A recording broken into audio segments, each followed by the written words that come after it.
რომ გადადებული ცხოვრების სინდრომის ერთ-ერთი მთავარი ნიშანი არის მომავლით ცხოვრება და აწმყოს დაკარგვა. არის პირველი ჩამოვაყალიბოთ რეალურად ჩვენი მიზნები. და ეს მიზნები უნდა იყოს რეალისტური, არ უნდა იყოს ინფანტილური, აი გადაჭარბებულ რაღაცა მოლოდინებზე, როდესაც საუბრობთ ხოლმე. და გადადებული ცხოვრების სინდრომისთვის მე რაც აღმოვაჩინეს ჩემეული ხედვა არის დამახასიათებელი არის სხვისი სურვილების პრიორიტეტიზაცია. თუ მე მიჩვეული ვარ ჩემი სურვილების გადავადებას, შენს გადამივადებ. იმიტომ კი არა რომ ცუდი ხარ. იმიტომ რომ შენთვის ეს ჩემ ცხოვრების ეს ბუნებრივი ნაწილი არის. წყალი რო გწყურია, რაღაც ცოტას მოითმენ, მაგრამ ხვალამდე წყლის დალევას ხო ვერ გადადებ.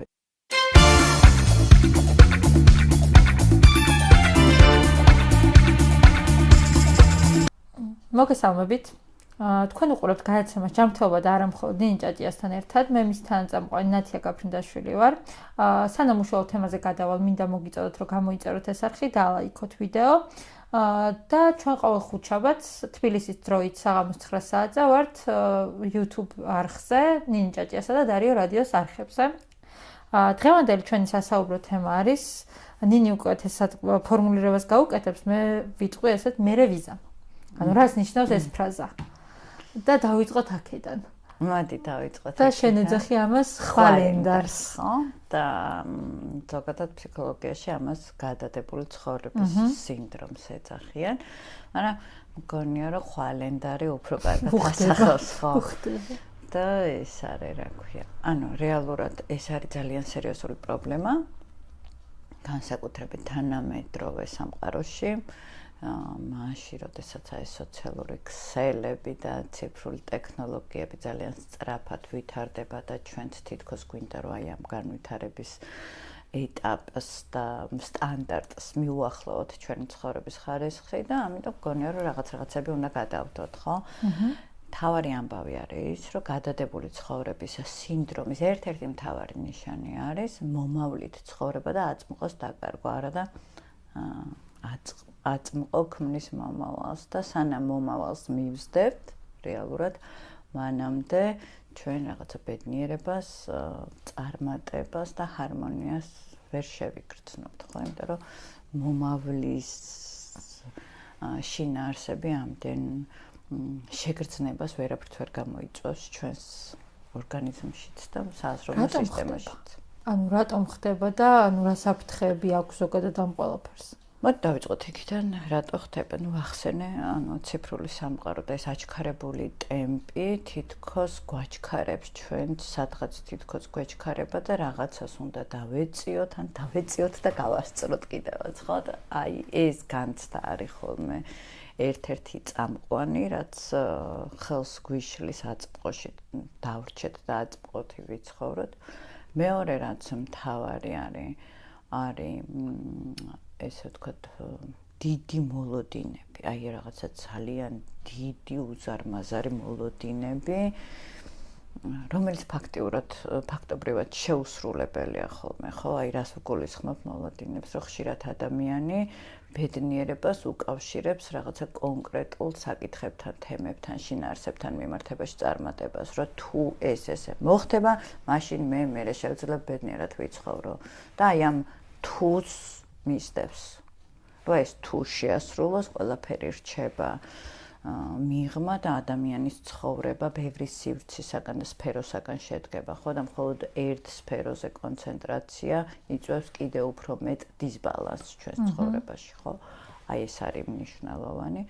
ასევე შეიძლება გამოწვეული იყოს შიშით.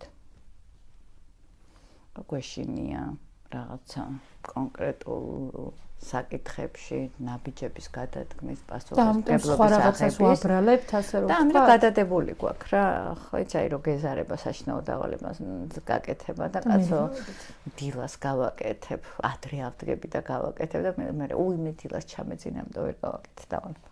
ეს არის.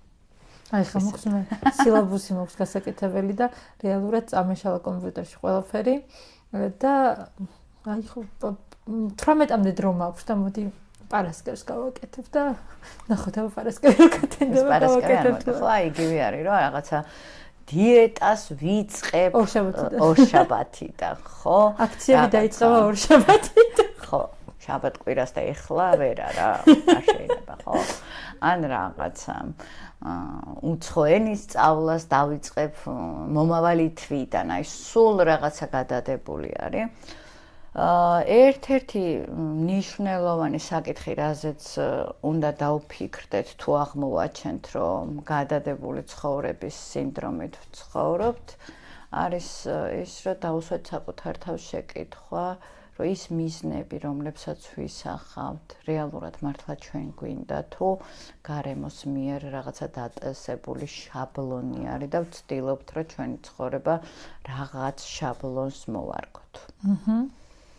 და თუ მართლა რეალურად გვინდა, მაშინ რა მიშლის ხელს, რატო, ანუ ეხა თუ მწყურია, ხვალისთვის ხო არ გადავდებ წყლის დალევას, ხო? ანუ სურვილიც ეგ არის, ხო? თუ ეხლა მინდა ამის გაკეთება, თუ ის მიზნები, ამოცანები, რომელიც დასახული მაქვს, ჩემ ცხოვრების ხარისხს შეცვლის და მომიტანს ჰარმონიას, ბედნიერებას და წარმატებას, რატო უნდა გადავდო გვერდზე, ხო, დღეს თუნდაც ერთი პატარა ნაბიჯი რო გადავდგა, ის ხო უფრო სწრაფად მოვა.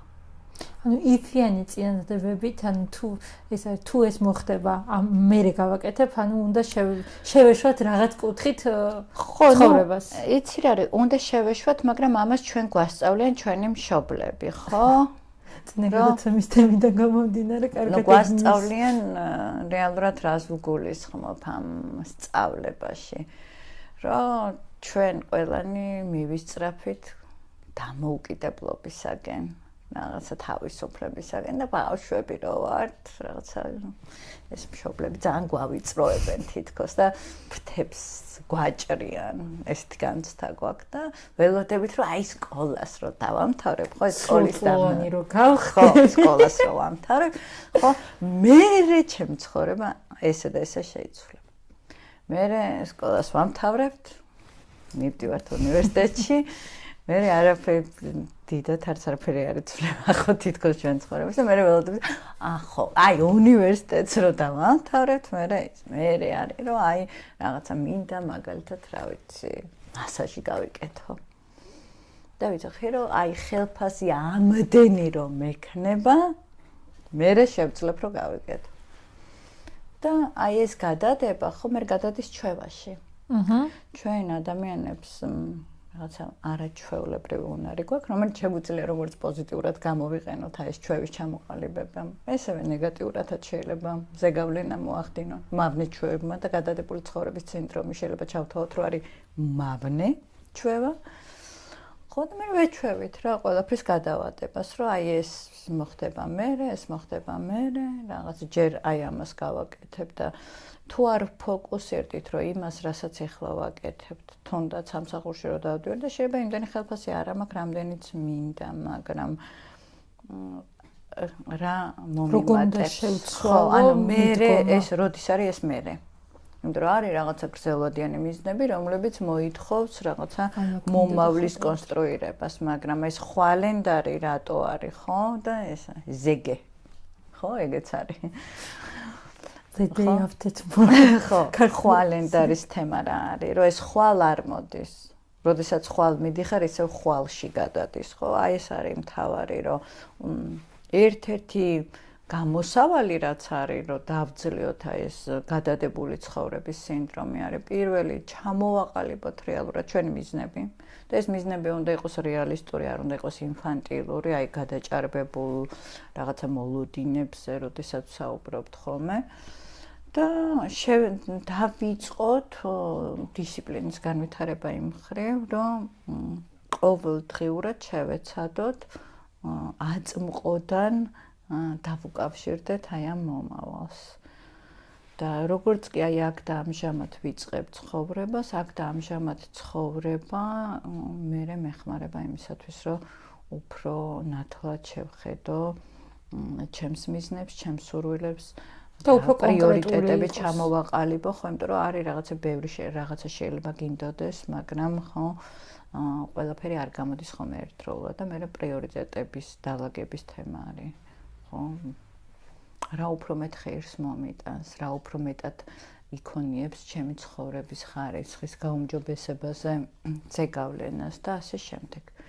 ანუ პირველი ეს არის, რომ ვიაზრებთ, რომ კალენდარი კი არა, ხვალენდარი გვაქვს. მეორე რასაც ვაკეთებთ, სიას ვაკეთებთ. რადებს ხვალენდარში და თითოეულ ამ პუნქტთან მიმართებაში ვუძღვოთ საკუთარ თავს შეკითხვას, რომ რატო მინდა ეს თითოეული ეს ჩემი სურვილი, რა ზეგავლენას ახდენს ჩემს ცხოვრებაზე, ხო, ჩემი ესეთი ცხოვრების დიდ სურათზე. და თუ ახდენს ზეგავლენას, მაშინ ვუსვავ შეკითხვას, რომ რა უნდა გავაკეთო ეხლა იმისათვის, რომ ეს ჩემი სურვილი დავიტანო კალენდარზე. თუნდაც ეს იყოს 2 წელი, ხო? დაახლოებით რას გავსიცი, სახლს რო აშენებენ, პროექტი რო გააქვს და პროექტში დათვლილი არის რაღაცა თითოეული ეტაპი რა დროისაგან შედგება და დაახლოებით იცი, რომ დავუშვათ წელიწადნახევარი ჭირდება სახლს ასაშენებლად რა. სტუდიაში უნდა გააკეთო შენ მისნებს. ხო, მაგრამ მეორე არის, რომ როგორ გაწერილს არ უნდა კონდეს, თუ არ დასვი კალენდარზე ეს პირველი, ესე ვთქვათ, პალო, როდის ვიწყებ საძირკველის გათხრას, ეს წელიწადნახევარი ხო გაგირბის და გაგირბის. და თუ გავითვალისწინებთ იმას, რომ ჩვენ ინფორმაციულ ერაში ვცხოვრობთ და ყოველდღიურად უამრავ გამოწვევასთან გვიწევს გამკლავება, შესაძლებელია თუ ეს გააზრებული არა გვაქვს, დაგეგმილი არა გვაქვს, რას ვაკეთებთ, როგორ ვაკეთებთ, საით მივდივართ, ძალიან დიდ ენერგიას ვხარჯავდეთ, მაგრამ განცდა გქონდეს ისეთი, რომ არც არაფერი ცხოვრებაში არ იცვლება. იმიტომ რომ სხვის სურვილებს უფრო ვასრულებდეთ, ვიდრე ჩვენსას. და სხვის სურვილების შესრულება ბედნიერების მომტანი არ არის. და გადადებული ცხოვრების სინდრომისთვის მე რაც აღმოვაჩინეს, ჩემეული ხედვა არის, დამახასიათებელი არის სხვის სურვილების პრიორიტეტიზაცია. ჯერ რა ვიცი მე ჯერ და ჩემს გავუკეთებ რაღაცას, ჯერ ჩემს უფროს რა ვიცი ყავას მომზადებ და ჩემს რაპორტს მე დავწერ. მე ჩემი უფროსი შეიძლება წავიდეს სახლში. მე მომიწევს overtime-ზე მუშაობა, იმიტომ რომ რაღაცა იმას ვემსახურებოდ, ხო, პრიორიტეტები, გააზრება და თითოეული ქმედების ანალიზი. მე ჩემთან როდესაც მოდიან ხოლმე ადამიანები, ვაკეთებინებ ჟურნალინგს ეძახიან, ხო, ჟურნალინგი რა არის რეალურად? დილის გაღვიძებიდან თითოეული ეტაპი გავიღვიძე, აბაზანის შევედი, ჰიგიენური ნორმები, რაღაცა გაპრანჭვა, მომზადება, ესე უნდა აღწერო ერთი კვირის განმავლობაში შენი ყველა ქცევა. ყველა თითოეულ წუთს რაში ხარჯავ, ხო, იმიტომ რომ დრო ყველაზე დიდი ინვესტიცია არის, რაც კი ჩვენ გაგვაჩნია. და ერთი არის, რომ ამას აკეთებ, აღწერ და მეორე არის, რომ ანუ გაქვს რა დროს ხარჯავ, მეორე არის თითოეულის მიზანი რა არის. რა მიზანს ემსახურება. და ეს თითოეული მიზანი რა ზეგავლენას ახდენს შენს ცხოვრებაზე, ხო? და ამას როცა აკეთებ, ხო, უკვე იწყება რეფლექსია. როგორც კი ამ შეკითხვებს სვავ და აწმყოში გადადიხარ, ფაქტობრივად შეიძლება ითქვას, რომ მართვის სადავეებს უკვე ხელს კიდებ. და იქ უკვე შენი გადასაწყვეტია, საით წაიყვან, ხო, როგორ მართავ, რა სიჩქარით მართავ, ხო? მე სულ იმას ვიძახი, ჩემმა კლიენტებმა კი იციან, ხო, მე მოჩქარეს, მოუგვიანდეს, ხო? ჯობია ყოველ დღე თუნდაც 10 წუთი დაუთმოთ. მეტი დრო თუ არა გვაქვს. ჩვენს რაღაცა სურვილების გააზრებას, რაღაცა უნარების განვითარებას, ვიდრე რაღაც გაურკვეველ მომავალში და ხვალენდარში გადავიტანოთ ეს სურვილები. ალბათობა იმისა, რომ ხვალენდარში არსებული ვალდებულებების სურვილები და პასუხისმგებლობები ასრულდება, ძალიან პატარა არის. ეს არის, ესე ვთქვათ, ძირითადი თემა ხვალენდარის თუ შეგვარ დაარქვი მერე ვიზა. მერე ვიზა. მერე. იმიტომ რომ ანუ თუნდაც კომუნიკაციაში მეც პირადად ნებისმიერ ადამიანს გვაქვს ეს, რომ რეალურად მერე გავაკეთებ, ანუ აი დედლაინი ვიცი რომ არის პირობითად ხუთშაბათი და მერე ვიზა ხუთშაბათამდე კიდევ 4 დღე მაქვს და ისე მოდის ხუთშაბათი შეიძლება რომ საერთოდ ანუ ხუთშაბათსაც გაგახსენდეს, რომ იცი რა პარასკევსაც შეიძლება ამის გაკეთება და ეს ყოველდღიური ვალდებულებები ეს პასუხისმგებლობების ნაწილი არის და მეორე არის რომ როგორ ექცევი საკუთარ თავს. ეხლა მე ჩვენ თვით შეფასებაზე, თვით რეფლექსიაზე, თვით რწმენაზე როცა ვისაუბრეთ, მაგას ვიძახი რომ ის თუ როგორ ვექცევით ჩვენს თავს, მათ შორის როგორი ხო შინაგანი დიალოგი გვაქვს, როგორ ვუსრულებთ საკუთარ სურვილებს, მოთხოვნილებებს, როგორ ვუკვანყოფილებთ, ხო? განსაზღვრავს ჩვენი ცხოვრების ხარისხს. და ზუსტად ესე გვექცევა გარემოც. თუ მე მიჩვეული ვარ ჩემი სურვილების გადავადებას, შენც გადამივადებ. იმიტომ კი არა რომ ცუდი ხარ. იმიტომ რომ შენთვის ეს ჩემ ცხოვრების ეს ბუნებრივი ნაწილი არის. და პრიორიტეტების ამბავი არის, ხო? ანუ პირველი ისეთი ვალდებულებები არის შესასრულებელი, რომელიც ცხვირში მოგარტყავს, თუ არ შეასრულებ, ხო? გინდა არ გინდა ესეთი აბსოლუტურად შეიძლება გაუცნობიერება, მაგრამ ეს პრიორიტეტები დგება. სწორედ ამიტომ არის მნიშვნელოვანი, რომ გავიაზროთ, რა გვინდა, როგორ გვინდა, სად მივდივართ, იმიტომ რომ მაინც მოძრაობთ. და აქ ჩნდება ხოლმე შეკითხვა, გინდა რაღაცა უმისამართოთ მოძრაობა, ოკეი.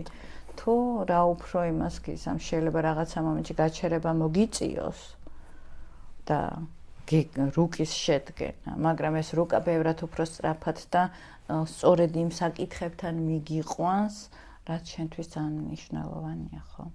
მე მგონი ესეა. თან უფრო მეტად ხვდები, რომ სადავები შენ გიჭირავს, შენი არჩევანია და შენ აკეთებ და არა რაღაცა კონკრეტული ვალდებულებები გმართავ. შენ თვითონ მართავ, მე უკვე ამ ვალდებულებებსაც ალბათ. ხო, ბედნიერება, თავისუფლება და წარმატება პასუხისმგებლობის გარეშე არ მოდის. დანარჩენი არის შარლატანობა. ხო? ამიტომ თუ ჩვენ გვინდა რომ ჩვენი ცხოვრება იყოს წარმატებული, ბედნიერი და ჰარმონიული, მინიმუმ ეს პასუხისმგებლობა საკუთარ თავზე უნდა ავიღოთ, რომ მე ვქმნი ჩემი ცხოვრების ბედნიერებას, მე ვარ წარმატების შემქმნელი, შენ ვერ შექმნი, შენ შეიძლება ძალიან გინდოდეს და შემიქმნა ხელშემწყობი გარემო. მაგრამ თუ რა ვიცი, აი სიტყვაზე გავაშარშოთ. არ ვიცი დაუშვათ ინგლისური და შენ იცი რომ მე ძალიან მჭირდება და გამომადგება ეს ინგლისური ენა. რამდენიც არ უნდა მელაპარაკო ინგლისურად, თუ სიტყვები მე არ ვისწავლე და მე არ დაგელაპარაკე, გამოვარამე. ხო, აი ამაზე. რომ ჩვენ თუ გვინდა ჩვენი ცხოვრება იყოს უკეთესი, რა შეგვიძლია გავაკეთო და რას ვაკეთებ და რის ფასად გვიყირს. ხო? ანუ პრიორიტეტების დაალაგების ამბავიც არის. თუ მე გარემო მივაჩვე იმას, რომ ჯერ იმის სურვილებს ვასრულებ, ხო, ესეც დასაფიქრებელია და უნდა ვიცოდე, რომ თავიდან გარემო შემეწინააღმდეგება. ხო? სიტყვაზე, რა ვიცი, ჯერ შენ დავალებას თუ ვასრულებდი და მე ჩემს დავალებას, რო გეტყვი, რომ ავი ხან რათია, ვერ შეგისრულებ ვერაფერს, იმიტომ რომ ეს უნდა გავუკეთო, მეტყვი, რომ არა კაცო, მე მეჩქარება, ხო? და რა შეიცვალა თუ აქამდე ამდენი წელი ჩემ დავალებებს ასრულებდი, ეხლა რატო არ ასრულებ? და აი ამ წინააღმდეგობისთვის, რაღაცა პირადი საზღვრების დაცვისთვის, საკუთარი ხედვების ჩამოყალიბებისთვის უნდა ვისწავლოთ ბრძოლა და პირველ რიგში რაც არის, არ მოდის აი ეს ბედნიერება და ჰარმონია არას თქმის გარეშე. მე ვიზამ კარგად ებმის ჩვენს ერთ-ერთ ჩაწერილ გადაცემას თვით დისციპლინა. ანუ რეალურად ანუ ხვალენდარის მოგვარება ერთ-ერთი ასე რომ ვთქვათ, კარგი ბერკეტია თუ თვით დისციპლინას განვივით. ხო, ну თვით დისციპლინა არის ის უნარი, რომელიც გვეხმარება ჩვენი ცხოვრების ხარისხი ავწიოთ და ვიცხოვროთ იმ ცხოვრებით, რა ცხოვრებითაც გვინდა რომ ვიცხოვროთ და არა ვოცნებობთ. აი ზუსტად საფრთხეებზე როცა ვლაპარაკობდით, მე რევიზამ ალბათ საფრთხეს სწორედ ეგ გამო ეგ იწევს, რომ რეალურად შემდეგ უკვე ჩვენი მიზნები მართლა ოცნებებში გადადის, რომ მე რევიზამ და ეს მე აღარ დადგა და რეალურად გამოდის, რომ იმ კონკრეტულ ნაბიჯზე რაც გვინდა რომ გავაკეთოთ, ოცნებაში გადავდივართ და ოცნება არასდროს არ გადადის მიზნად. ხო, ოცნება, აი ეს მესვეს ვიძახი, რომ ოცნება რო აიღო მატრიციდან და დასვა, ანუ მიზნად როგორ უნდა აქციო, ხო, უნდა აიღო და ხელი მოკიდო და დასვა კალენდარზე. აი ისე როგორც მე ჩემ შვილებსაც და ჩემ სტუდენტებსაც მაგას ვეუბნები ხოლმე, რომ წყალი რო გწყურია, რაღაც ცოტას მოითმენ, მაგრამ ხვალამდე წყლის დალევას ხო ვერ გადადებ. ესე უნდა გწყუროდეს შენი ცხოვრების ხარისხის გაუმჯობესება და შენი ბედნიერება. მაშინ და ეს უნარია. ჩვენ ასო ქართველებს არ გვასწავლიან ჩვენი სურვილების შესრულებას, ჩვენი სურვილების იდენტიფიცირებას, მაგრამ ფსიქიკის გენიალობა იმაში არის, რომ რამდენი წლისაც არ უნდა იყო, რამდენი 10 წლეულებიც არ უნდა კონდეს აი ესე გადადებული ცხოვრების სინდრომით ნაცხოვრები და როგორი ესე ვთქვათ გამყარებული ჩვევაც არ უნდა კონდეს თუ გადაწყვიტავ რომ ეს ჩვევა ჩააქრო ყოველთვის გამოგივა და არც თუ ისე ბევრი დრო არის ამისთვის საჭირო სადღაც 3 თვე არის ყოველდღიური მუშაობა საჭირო იმისთვის რომ 180 გრადუსით შეცვალო შენი ცხოვრება და მე მგონი ღირს თავარი ამოცანა არის რომ მე ეს თემა რატომაც მომეწონა შეროც შეუნთავაზე რომ ეს თემა ჩავწეროთო პირველი ამ გადაცემის მიზანი არის ის რომ დაუსვით თქვენ თავს შეკითხვა გადადებული ცხოვრების სინდრომით ხო არ ცხოვრობთ და თუ ცხოვრობთ გაჩერდით ცოტა ხანი და დაფიქრდით რატო ცხოვრობთ გადადებული რატო იწყებთ რაღაცა ხვალიდან ზეგიდან ან ახალი თვიდან თქვენი სურვილების შესრულებას ხარჯობია დღეიდან დაიწყოთ. და ყოველ დღე პატარ-პატარა გადადგმული ნაბიჯებით მიხვიდეთ იმ დიად მიზნამდე თუ ოცნებამდე, სადაც მივდივართ, ხო? მე კი მოგიწოდებთ, რომ არ გადადოთ ამ ვიდეოს გამოწერა და გაგზავნა მეგობრებში, როგორც კი გახსნით ვიდეოს.